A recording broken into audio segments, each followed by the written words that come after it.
Hi, it's Gav here in the hill. So today I wanted to talk to you about listening to your inner voice. It's not such an easy thing to do in our age. The question is, what is it as well?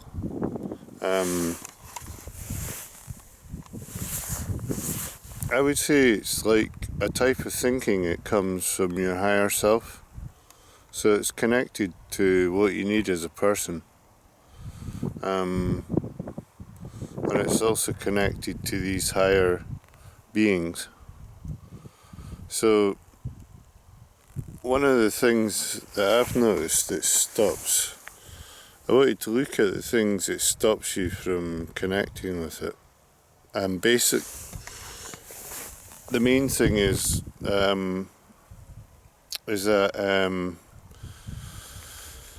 James Dean saying, "Too fast to live, too young to die. Bye bye."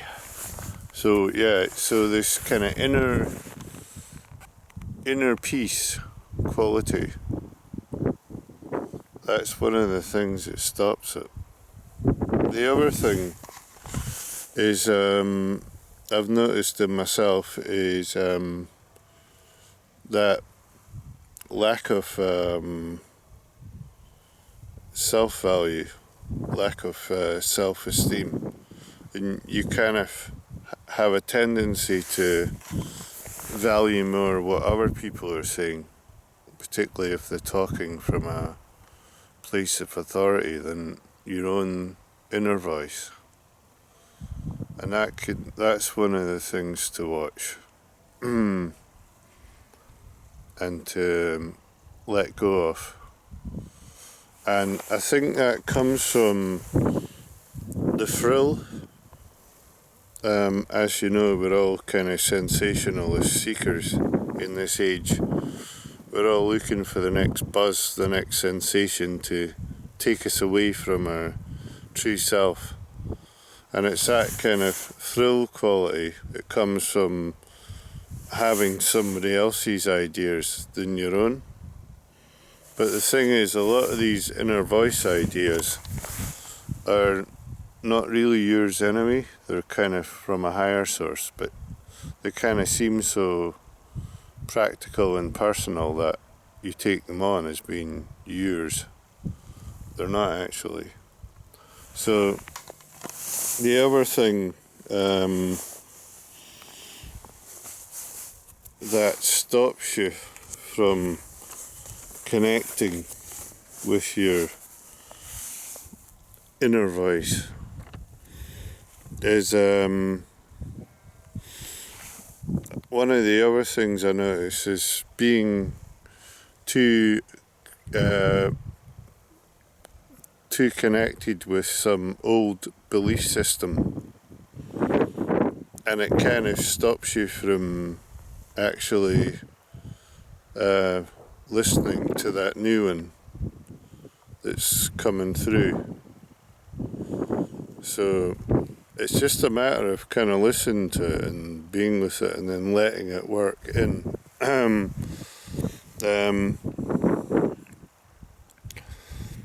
The other thing I notice is if you're not developing the right questions, your inner voice doesn't have anything to answer. So it's like just kind of wanders about aimlessly. So it's good to ask yourself, get into the habit of sculpturing the right questions. It's actually great to do that with someone else as well,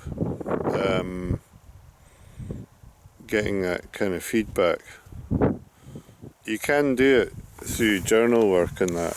Do it by yourself. It's a fantastic art. I call it grailing, to do with the Holy Grail, because it's like developing these right questions.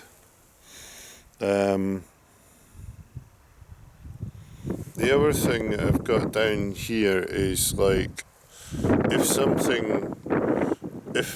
your inner voice tells you to do something that's right outside your comfort zone, you'll like normally go, you'll pretend you didn't hear it, or what I've done in the past is kind of like,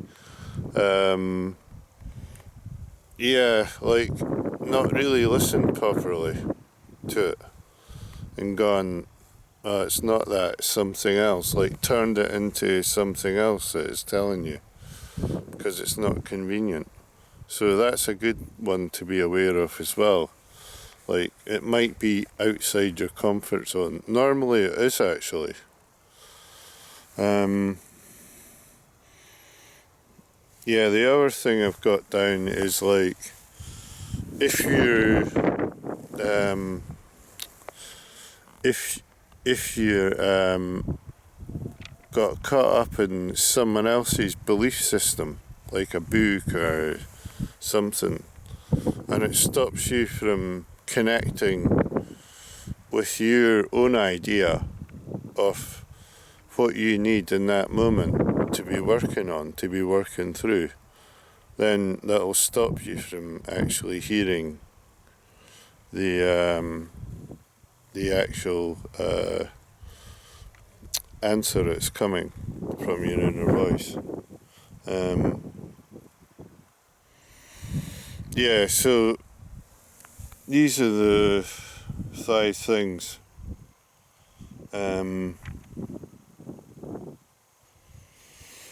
Yeah, so one of the things I've got down here is if you don't listen to your inner voice, after a while, you eventually get ill. Something happens to your body because it goes in. So it's good to actually make the effort and listen to it, because it's one of the reasons that we're here, isn't it? It's to work with developing this inner self-knowledge. I think one of the important keys that comes up is to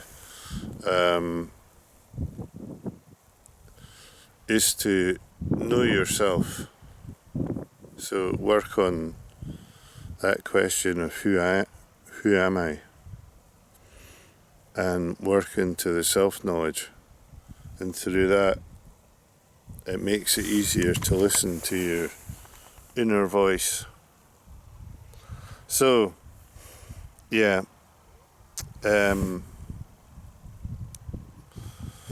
see you in the next video. Remember to like and subscribe. Bye for now.